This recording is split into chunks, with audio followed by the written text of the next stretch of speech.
and welcome back to my channel, All Things Empowerment. Today we are going to touch bases, give a little update on the Shanquella Robinson case. You guys, real quick, I want you to watch this video basically of the news giving more report, and then we will come back with my opinion. Well, Queen City News first brought you the story about Shanquella Robinson's mysterious death last week. And for the first time tonight, police investigating the case now telling us what they have discovered. Anchor Morgan Francis has been on this story from the beginning and joins us now live in the studio. Morgan, you spoke with that officer just this afternoon. Yeah, Brian and Alicia, I did. And we learned that friends not only told the family that Shanquella Robinson had alcohol poisoning, but they also told that to police. Today, authorities told me that statement was a lie. Tonight, we also spoke with an international attorney who has experience with criminal investigations in other countries about how this process might play out. Thursday, Mexican authorities told Queen City News Shanquella Robinson's friends lied to them about what happened to her prior to her untimely death on October 29th. An officer investigating the case says they interviewed two friends at the villa in Cabo who said Shanquella Robinson had alcohol poisoning. The same story her family says they told them. They said she wasn't feeling well. She had alcohol poisoning. They couldn't get a pulse. It wasn't until her autopsy came back that Mexican police discovered she had a severe spinal cord injury and atlas luxation, which is instability in the uppermost vertebrae. They also didn't see this video showing Robinson get violently assaulted until Wednesday. For that reason, their investigation is still open, and they're looking into her death. There's a huge financial incentive to keep Cabo open and to keep people feeling safe. So to the extent they can find, prosecute, incarcerate the people that did this, in my opinion, they're going to try to do it. Kurt Kearns is an international attorney with experience litigating international crimes and investigations. Some of what he has to say might not be the most promising news. It's a sovereign state. So that's the first misunderstanding a lot of people have, is that, hey, man, if I'm an American and I'm in trouble somewhere, boy, they'll come to my rescue. And the reality is not unless there's a really big interest internationally in coming to your rescue, because they will not upset international relations with a sovereign nation just to help out. The police officer investigating the case tells Queen City News if they find evidence that leads to an arrest, they have authority to bring the group back to Mexico and, quote, they will have to answer to Mexican law. While the FBI and U.S. State Department say it's not their jurisdiction, it doesn't mean they can't investigate either. Upon invitation, FBI can come in and assist. Upon, invitation, the State Department can get more and more involved, but it's only upon invitation, i.e., do they want us there? The police officers said they are in contact with the FBI and consulate and urge anyone with information to contact the local FBI office, and they will relay that information to Mexican authorities. Brian. Okay, you guys, so Shanquella Robinson was 25 years old. She had booked a trip to Mexico with a couple of friends, you guys. And now one of those so-called friends are coming out talking on like TikTok, Instagram, Twitter, etc. He was the last one. Something about he was the last one. He was the last one about her breathing or something, So when I got there, she was in the game room. They told me she was not feeling good, so I instantly go to her, put on her side, get a bag, and all that. So I'm sitting right next to her the whole time. I was crossing my heart and hope that he playing soft music and rubbing her head. Really? You saw the bruises. You saw the bruises. You came in the house. You want to sit there and say you played music and rub her head, and then she took a last breath, you left? You saw the music. I mean, come on, man, really? You should have came in that house. Hey, y'all ain't going nowhere. Y'all staying down here. Y'all staying down here. Y'all not going back. Y'all not back going to the United States. I didn't came in here and saw these bruises. Y'all didn't hurt this girl. No. Y'all ever thought that she got a mother and a father? You got people back here in the States that love her and care about her. Should have did more than what you did. You trust and believe me, every last one of y'all. Y'all would have stayed there at that hospital down there with my daughter. I would have made sure y'all got back here. You wouldn't have been staying in no Mexico. That would have meant a whole lot to me, knowing that you stayed down there with my daughter till I got there or we got there. Basically, coming out to, I guess, defend his innocence. He said he arrived to Mexico a day later. And he said he was not there when the situation actually happened, but he did come, and some of his videos are not adding up. The times are not adding up. Basically what he saw when he got there is not adding up. A lot of things just seem puzzled on his end, but he is coming out. He is talking. He's not one of those that are hiding. Now, you have several other ones that are hiding. You have a friend that after they came back, went to the mother house and talked to the mother and sister. And you have the father that's stating that he got his daughter's body back to America, and then he got a report of the autopsy, and they informed her mother, which the so-called best friend was over there at the time. And when the mother confronted him about what actually happened in Mexico, he stated that he didn't feel good, and he had his mother in the car, etc., and left, and they haven't seen him since. So right now, we only have one person speaking out. We have the father that's telling his side, and yes, of course, the mother has stated her side. But you guys, this is sad. Shanquella Robinson thought these people were her friends.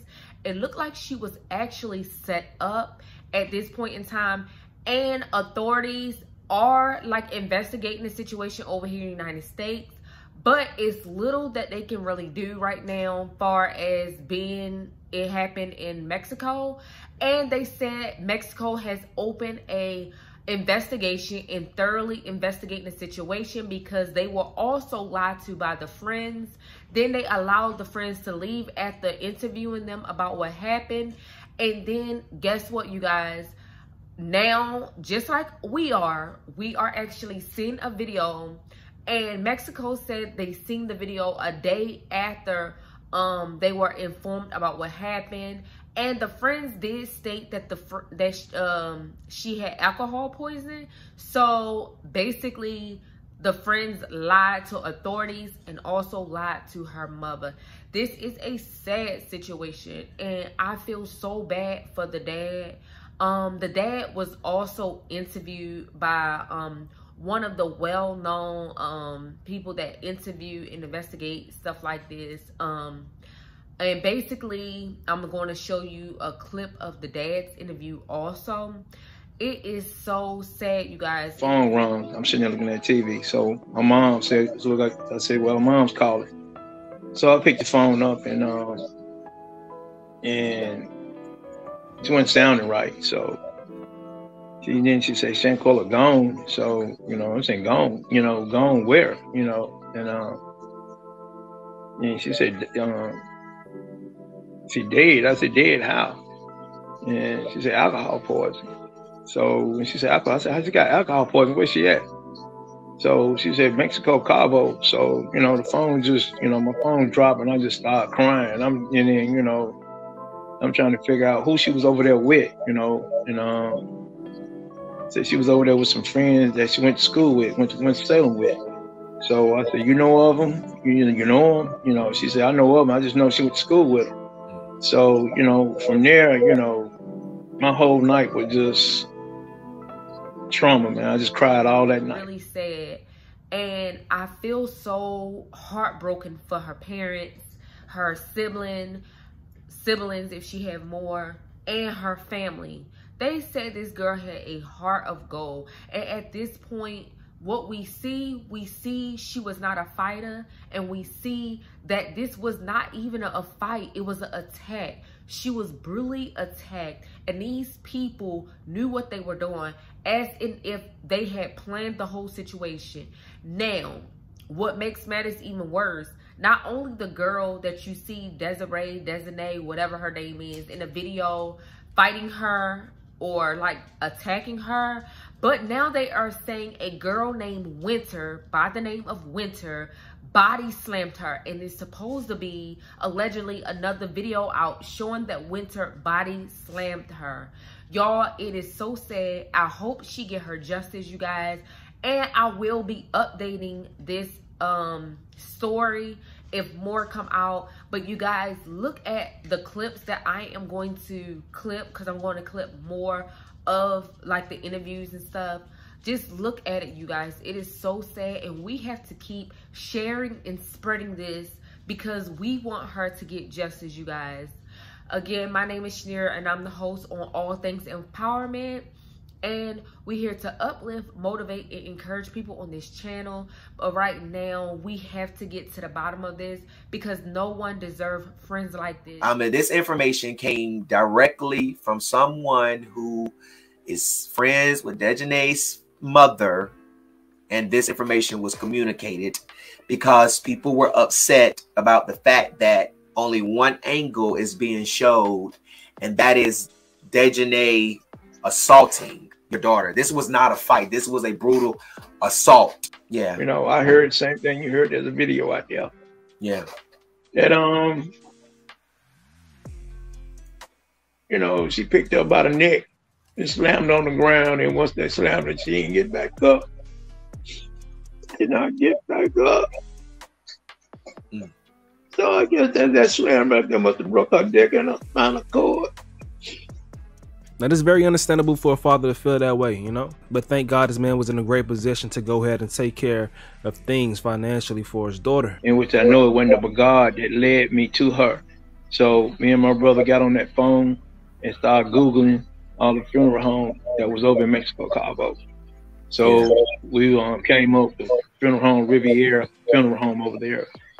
And first we called, a guy answered the phone. He didn't speak English. So we called back again, and another young lady answered the phone. And her name was Elizabeth. And from that point on, she said, I asked her, you have Shanquella Robinson over there? She said, yes, sir. Now, Miss Robinson, I'm sorry for your loss. I said, Mr. Robinson, I'm going to stick with you until I get your daughter back to the state. That lady was like an angel. After I wired the money, they got the body. So did the paperwork, and it'll take a while for that paperwork to get done because they had to transfer everything over into English. Yeah. So she got back here last Thursday, around about 5 o'clock. So I'm sitting there in the funeral home. As soon as that door opened and that box came in there with her in it, man, you know, just cried like a baby. Yeah. Didn't even want to leave out the funeral home. My brother had to pull me out of there.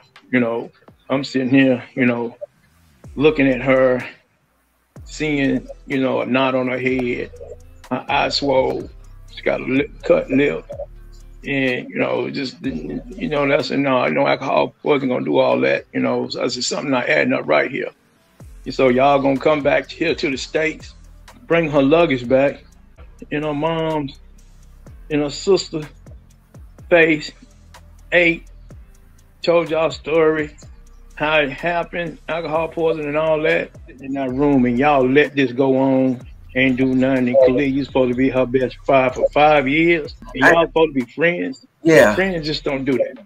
No, Khalil never called whatsoever. You know, from what his mom was telling me, you know, he'll come over to the house. I guess he was coming over to see what kind of information they knew. But once I found the information out, that's how they found the information, was through me, that she had a broken neck and a broken spinal cord trauma.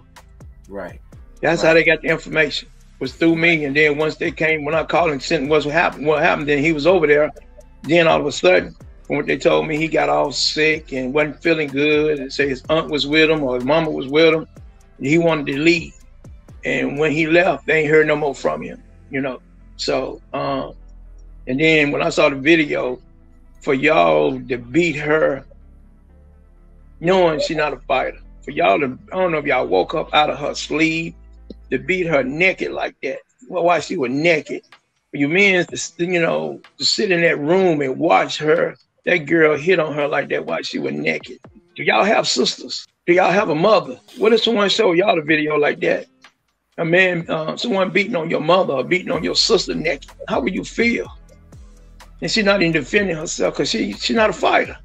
You're already bigger than her. She ain't number, you know, petite, no way no more than about 120, 125 pounds. That's not her style. Her style is not a fighter. She wasn't raised like that. I don't know nothing. I'm just waiting on them. Yes, I'm in the blind just like everybody else in the blind. I just know God is moving. You know, He's moving at His own time. And I walk by faith, not by sight. I always preach that we need people that will stand by us. We need people that will support us. And if you don't have these in friends, what do you have? And at the end of the day, you have to be careful, because people that say they are your friends are your worst enemies, and they hide behind sheep clothing. So you guys stay safe, be careful, peace.